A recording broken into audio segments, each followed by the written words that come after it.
लोकसभा निवडणूक संपताच भाजपला मोठा धक्का. माजी केंद्रीय मंत्र्यांचा भाजपला रामराम. लोकसभा निवडणुकीआधी भाजपने 400 पारचा नारा दिला, पण भाजपला स्वबळावर बहुमताचा आकडा सुद्धा गाठता आला नाही. केंद्रात एनडीए सरकार सत्तेत आलं. आता या सगळ्याचा परिणाम महाराष्ट्राच्या विधानसभा निवडणुकीत दिसणार आहे. पण लोकसभा निवडणूक संपताच भाजपला मोठा धक्का बसला आहे. एका महिला नेत्याने पक्षाला रामराम केलाय.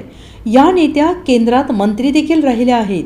या महिला नेत्याने राजीनामा दिल्याने भाजपसाठी हा मोठा धक्का बसेल.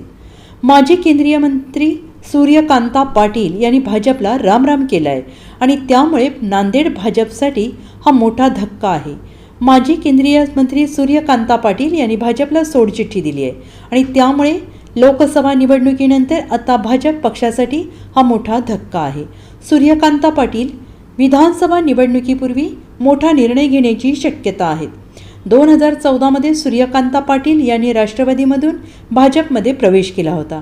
आता दशकपूर्तीनंतर सूर्यकांता पाटलांनी 10 वर्षातील भाजपाचा प्रवास थांबवला आहे.